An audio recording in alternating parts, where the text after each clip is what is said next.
Located on 225 acres in Garden City, Long Island, Nassau Community College, a member of the State University of New York system, has close to 20,000 students attend the school each year. The college mascot is Leo the Lion, and these are his stories of the school's absolute best and brightest who have graduated over the past 50 plus years. So let's catch up together as the Alumni Association of Nassau Community College proudly presents Lion Tales on the voice of Nassau Community College, 90.3 WHPC. Welcome to Lion Tales. My name is Dr. Lynnda Nadien, and I am a director on the board of the Alumni Association at Nassau Community College and a proud graduate.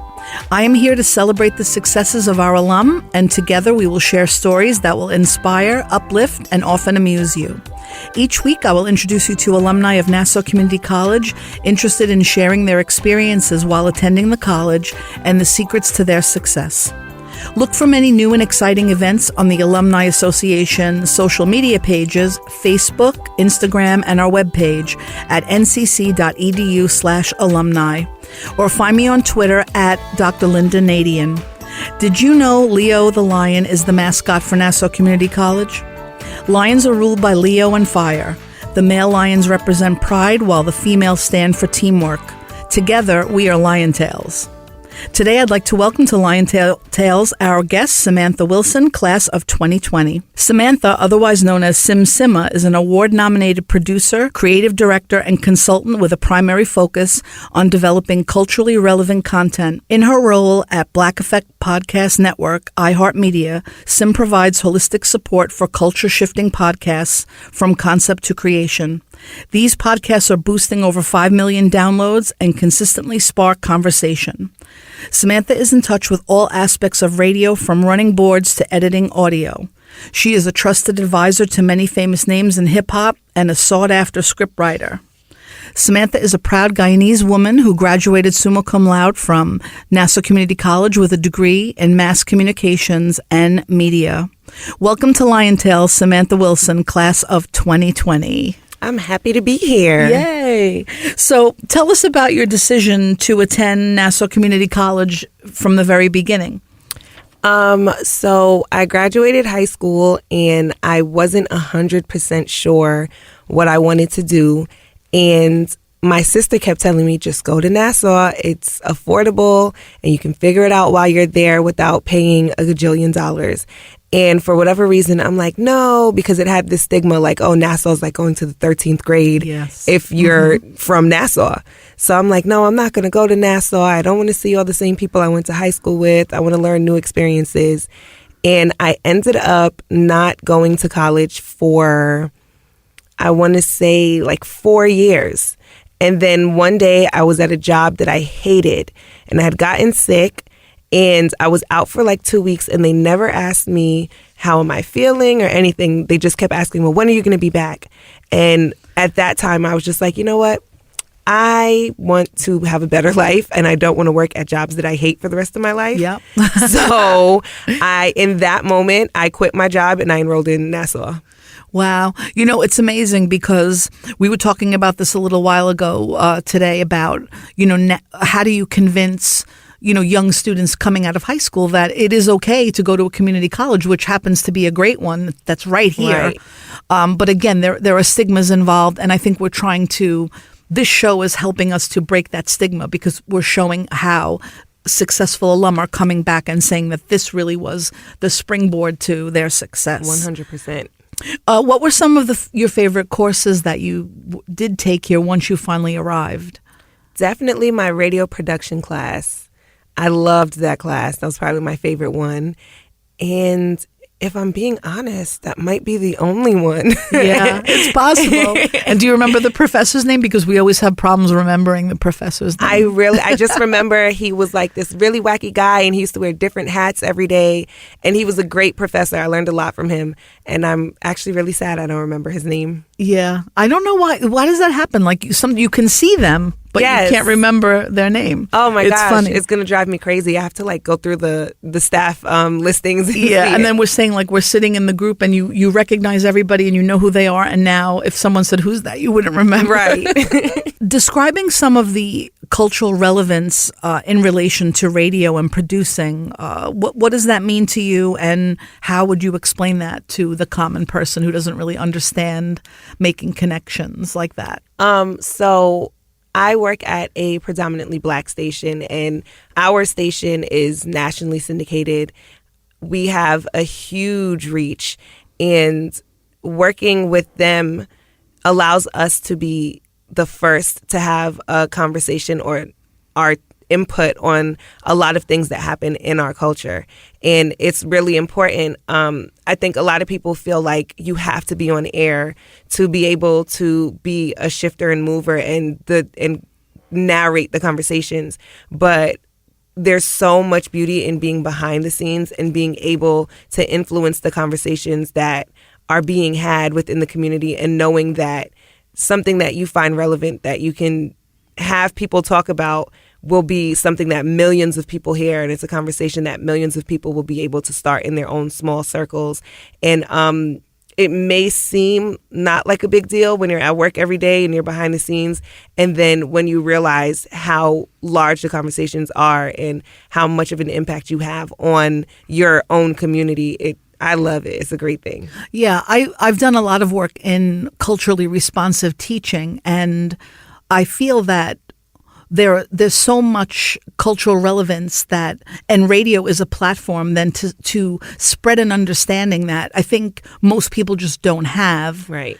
And do you feel empowered by doing that? Like, what do you think that the outcome goal would be when you reach that wider audience and people kind of understand more about how cultures can be interrelated and not separate, but like Right. we become more unified? How does that feel?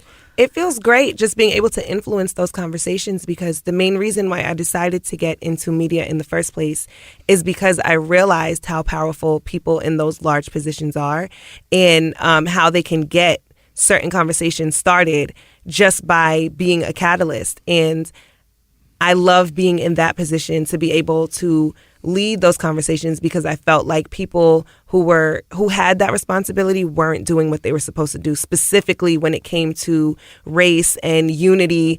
And it was just like, there's so much turmoil in the world, and the people who can help us like unite and have positive conversations and move forward together are not doing that. Right. Yeah. And it's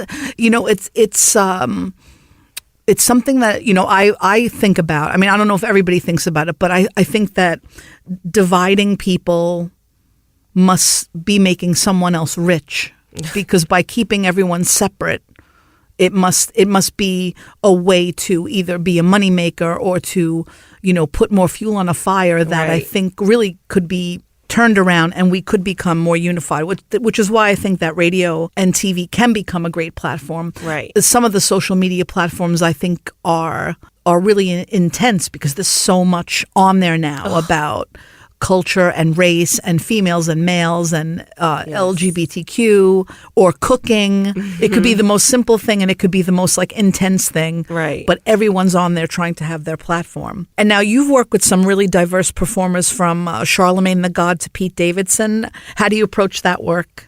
Well, I love doing the research. I love people, which is crazy because I'm not really out there. I'm very reserved, but I just love understanding people. So that part of my job, I really love being able to do the research and learn people's voice and kind of navigate the conversations that they're having in their voice and what's important to their following. And it takes a lot of research, a lot of dedication to just understanding people's voices, but it's intriguing to me. Yeah, I was watching when Barbara Walters passed, who, we know her from television, Right. but, she really, I didn't know, I mean, not that I didn't know it, but the way they framed out the segment on her life was about the fact that she was a journalist and the amount of research that she did prior to these interviews that she did was really intense, and she maybe had 20 or 25 questions, but she had like another 50 on the side just in case. And I thought, wow, it would have been so great as like a younger person to know that this woman as a journalist was working like that, because for us to come into radio and television and media, it would have made us be a little more empowered knowing that there was this woman that was doing it. Yeah. And I felt like, oh, well, I had to wait until she died at 93 before I realized that, how did she approach her work every day? Right. So if like you're working with someone like Pete Davidson, what are some questions that you might want to ask somebody like that who's kind of like an enigma now because he's all over and people have different perceptions of him? Well, when I worked with Pete Davidson, it was more with Charlemagne the God. It was when they did an interview together. Yeah. So it's more so shaping the questions that we're asking him, not what he's asking somebody else. And yeah, it really is just a ton of research and being able to understand that person. Yeah. And I feel really like a fish out of water if I don't do like extreme research, because there are the things that you'll know how to be able to have that person open up and have certain conversations. And that conversation, if I remember correctly, was largely based on mental health. And he had a lot of trauma and stuff. So it was just being able to get into the mind of somebody like that and helping lead him to not be ashamed to talk about those things, because that is very stigmatized. Absolutely. To speak about suicide and trauma and all those things, which I hold really dear to my heart. Yeah, and it's very important that we do have a platform to express the need for mental health care and coordination, and if we can use our platform to do that, that's really amazing.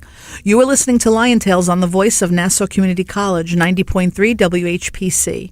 My name is Dr. Lynnda Nadien, and our guest today is Symantha Wilson, proud Nassau Community College graduate, class of 2020. What obstacles did you face, if any? And also, you're saying as a Guyanese woman, do you feel that you're embraced as a female who's also Guyanese, or do you feel that there's sort of like an obstacle in the way for you? I think that the main, and I wouldn't necessarily call it an obstacle, but coming up, I didn't see many female programmers, and programming is my end goal. It wasn't necessarily something that I thought about until I got to my current job.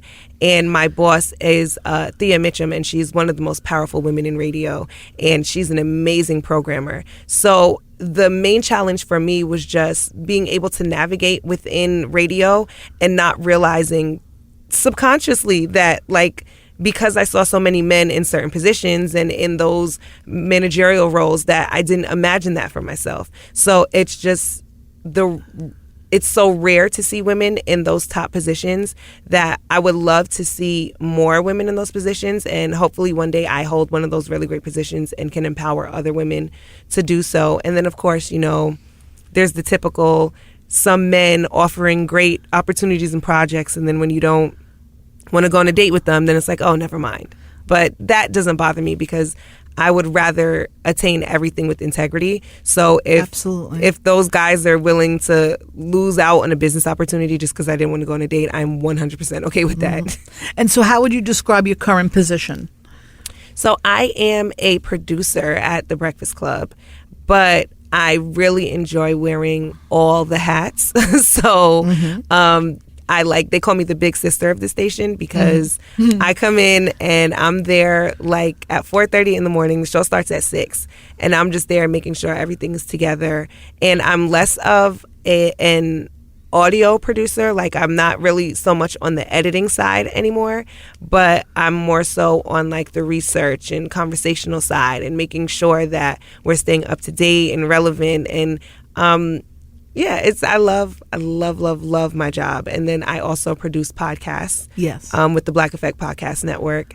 And over there, I'm a lot more heavily into editing and really creating the sound of the show, from taking it from an idea and creating a final product, which I love. How do you think the industry has changed over the years? And like, what do you think assists maintaining the beauty of radio and, coming on every morning? Like, if something happens tonight that's relevant for tomorrow morning's show, how do you keep that integrity going so that you have to present it? Like if someone passes away Yeah. or there's something happens in society that you want to speak about, how do you approach that?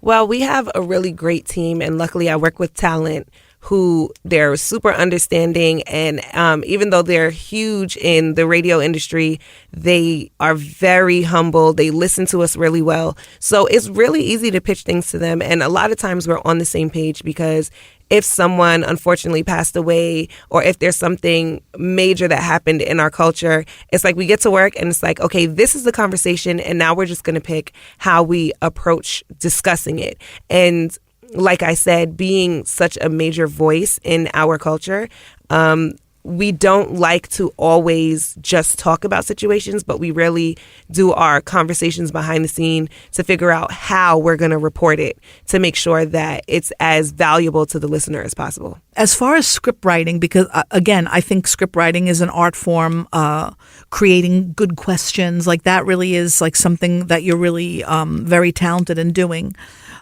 You said that you research the person or the theme, but what are you really looking for when you find out information? Like, what do you want the audience to know about that person? Well, it really depends on the person, but I really love, and even before I got into the radio industry, my favorite part about celebrities or artists that we liked was always learning them as a human being. Like, I didn't like interviews where they talked about a bunch of nothing. Like, I wanted to watch interviews where I felt like I knew the person after, and like what was important to them and what drove them. And that is what I tend to kind of pinpoint when I'm researching people, is just how do we learn you as a person? How do we fall in love with you aside from your art? Right. Yeah. And it's funny because when the questions are good and they might be a little unusual, then you see that the person kind of responds in another way, which is like, ooh, then you know that you kind of got it. Yes. So now you're sparking conversations about, hot topics, which I think is so important. How do we kind of keep it relevant with the competition of social media platforms? How do we make someone go to the radio as opposed to just clicking on TikTok or clicking on their Instagram? Right. I think that the one thing that radio has always been amazing at, which is why it's been able to be a medium that stood the test of time, is personality.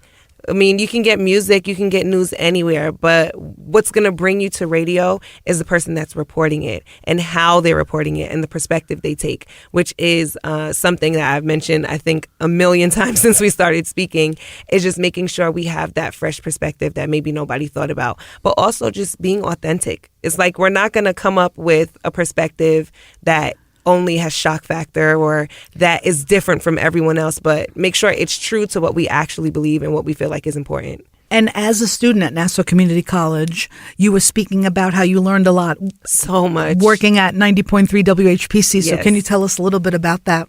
So I was here under the direction of Sean Novat, who is still here.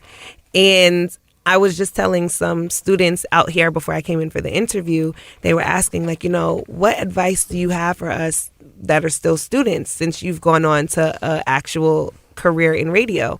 And I told them everything that Sean has taught us and everything that we thought was irrelevant, or all the things that he drove us crazy about, making sure we're punching the clocks right and picking our own songs and not playing the same artist one right after the other.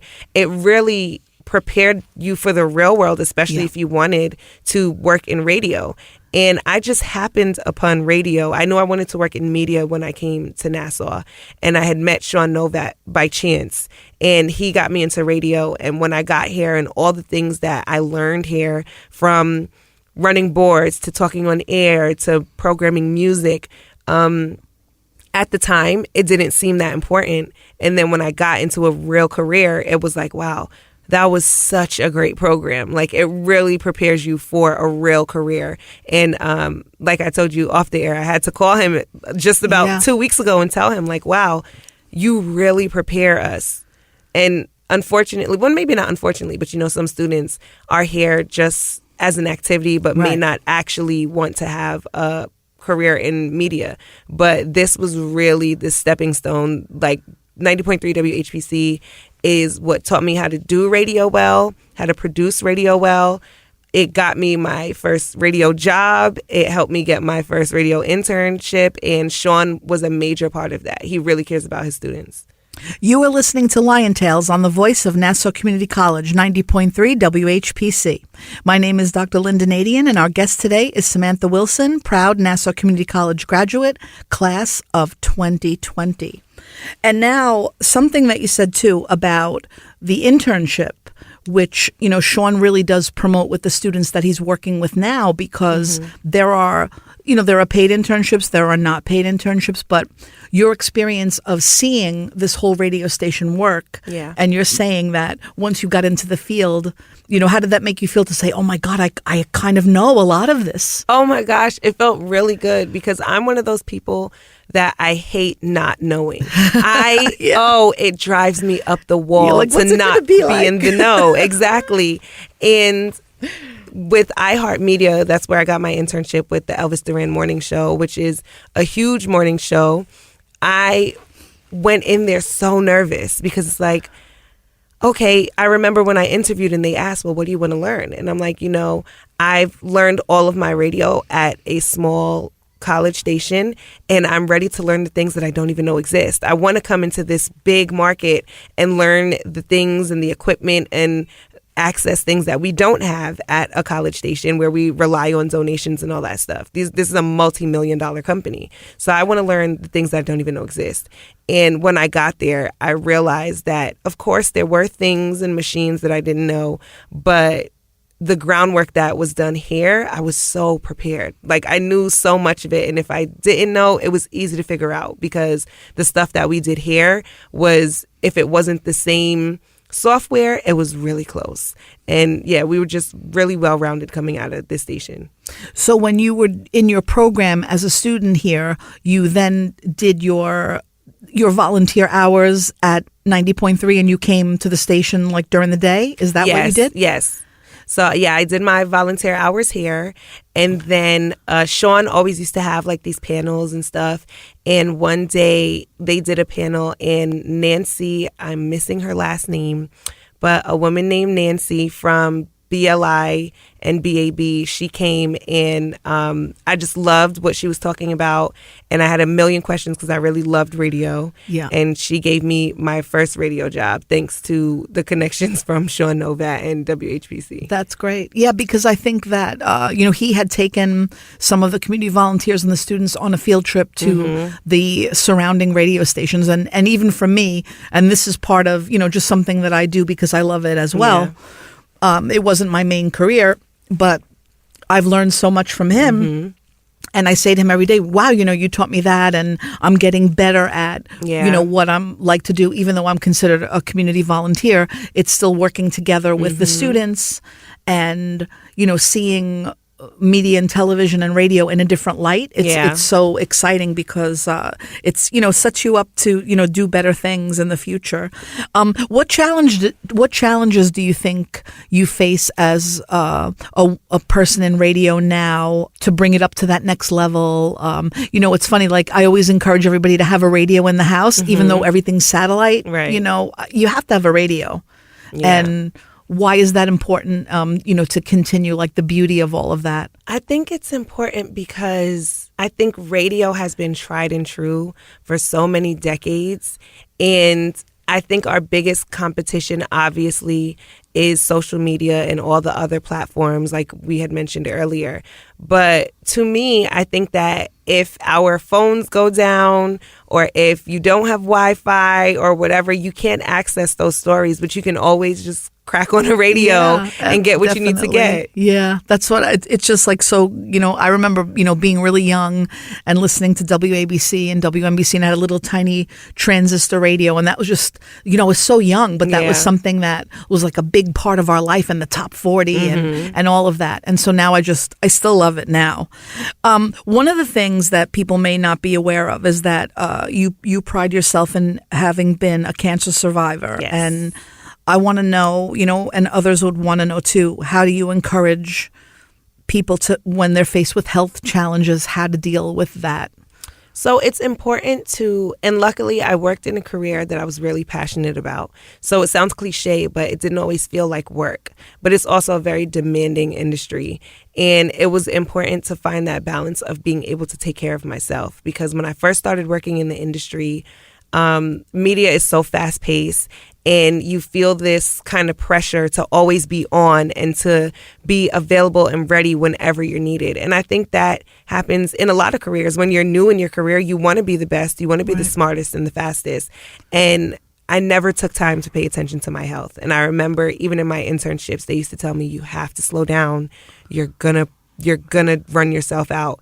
And when I got sick, it was really important for me to learn that balance, to still be present in my work and to maintain purpose, but to really pay attention to my health and put myself first, because at the end of the day, I cannot be an amazing producer or a radio person if I'm not here. Right. Yeah. And, it's so interesting because we speak about this, even in education and coming out of the pandemic. Now it's post-pandemic. But if we've learned anything, it's that health and safety have to be paramount or we can't do anything. Exactly. We could barely be together in a room with our own family. Right. And so we had to be separated for all this time. So if that's like a takeaway, I think it's very important that health and safety come first. Women, of course, we have a tendency to do it all and ignore our feelings. How did you know that you weren't feeling well? Did you have symptoms of something or you just? So my symptoms, I never would have imagined were cancer symptoms. So I had COVID at the end of 2020. And after I had COVID, I wasn't breathing properly. So I thought that was just residual because they said COVID attacked the lungs. Yeah. And I had gone to the doctor. And at the time, my skin was really itchy, but I was going to the dermatologist. And when I went to my primary care physician, I was saying, since I had COVID, I'm not breathing the way, can we just check my lungs out and see? And they did an EKG and my doctor said, your lungs are not expanding the right way. So let's just do an x-ray to see. And when they did the x-ray, I had a 13 centimeter mass on my lungs and it turned out to be a cancerous tumor. You think that could have been there prior to the COVID? Is that what they thought or it was? Yeah, 100%. It's just that what they said about COVID proved itself to be true was that it would reveal issues that you already have or exacerbate certain problems. Oh, okay. So I was having itchiness of the skin, and that comes from I had a blood cancer, lymphoma, and when you have that cancer, your body releases a certain chemical to try to fight the cancer, which in turn makes you itch. So I did used to scratch a lot, but I would think, I might just have eczema or something. Yeah. And then once I had COVID, then it was like unbearable itching. And it was like, all right, now I need to go to the dermatologist and figure this out. And it turned out to be cancer. So that's really incredible that you found that out.